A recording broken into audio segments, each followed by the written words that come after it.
Assalamualaikum warahmatullahi wabarakatuh. Salam sejahtera bagi kita semua. Kenalkan, nama saya Muhammad Rizky, NIM 260 229 2723. Pada kesempatan kali ini, saya akan menjelaskan hasil laporan Project Based Learning Karakter Building Kewarganegaraan yang berjudul Pekerjaan Layak dan Pertumbuhan Ekonomi di Indonesia. Yang pertama, latar belakang masalah.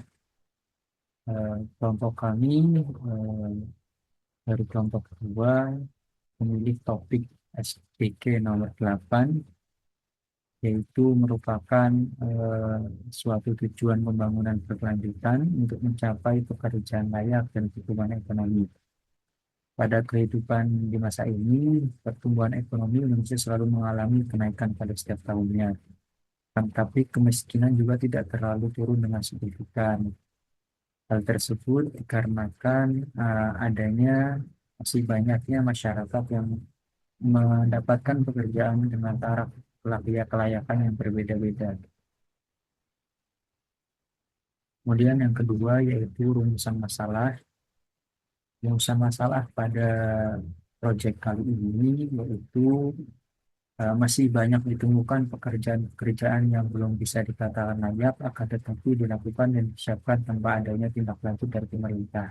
Sebagai contohnya, adanya pembayaran gaji yang tidak sesuai UMR dan tidak adanya jaminan kesehatan maupun asuransi. Kemudian hasil temuan dari proyek kami kali ini, yang pertama yaitu hasil observasi dan interview dari narasumber guru swasta. Ditemukan fakta di lapangan bahwa masih banyak guru honorer yang masih belum sejahtera dan merasa pekerjaannya kurang layak karena upahnya di bawah UMR.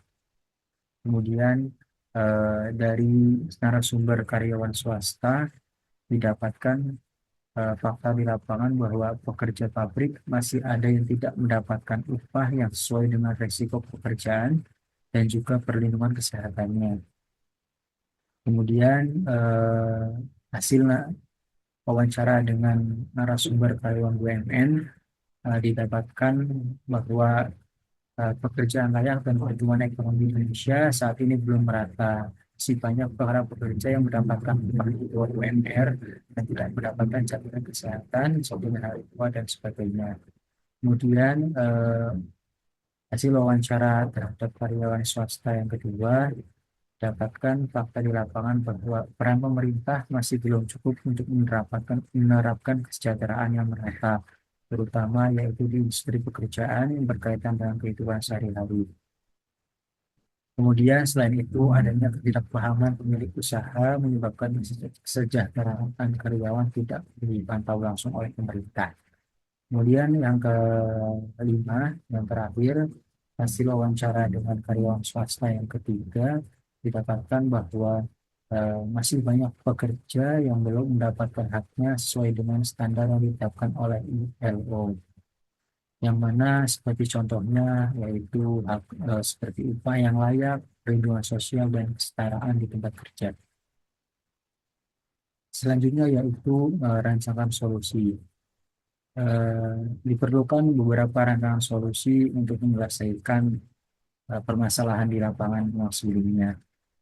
Ada beberapa pihak yang harus berkontribusi. Yang pertama yaitu pemerintah.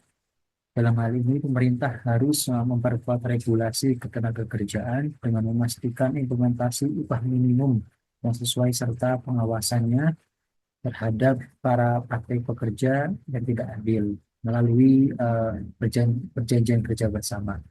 Kemudian dari pihak perusahaan harus mengutamakan kesejahteraan karyawan dengan memberikan upah yang layak sesuai standar yang berlaku melalui perjanjian kerja bersama. Kemudian dari pihak pekerja harus meningkatkan kesadaran akan hak-hak tenaga kerja dan berani menyuarakan ketidakadilan di tempat kerja. Selain itu, para pekerja harus mengembangkan keterampilan dan kemampuan diri agar lebih kompetitif di pasar tenaga kerja. Kemudian dari mahasiswa, Mahasiswa harus berani menyuarakan aspirasi masyarakat melalui pertemuan yang resmi. Kemudian mahasiswa mampu memberikan solusi untuk masalah-masalah yang terkait dengan pekerjaan layak. Selanjutnya yaitu refleksi pribadi. Berdasarkan rancangan solusi untuk menyelesaikan permasalahan tentang pekerjaan layak dan pertumbuhan ekonomi, maka refleksi pribadi dari saya sebagai mahasiswa maupun sebagai pekerja, saya memiliki tanggung jawab untuk meningkatkan social awareness terhadap kondisi-kondisi para pekerja, khususnya yang saya wawancari langsung yaitu guru honorer. Guru honorer perlu dipantau kembali oleh pemerintah supaya aspirasinya dapat didengar dan tersampaikan kepada pemerintah. Hal ini dapat berdampak baik untuk kesejahteraan ekonomi Indonesia. Dengan meningkatkan kesejahteraan guru honorer, maka diharapkan akan meningkat pula tingkat perekonomian di Indonesia. Demikian laporan proyek yang dapat saya sampaikan. Apabila ada kesalahan, mohon dimaafkan. Saya tutup. Assalamualaikum warahmatullahi wabarakatuh.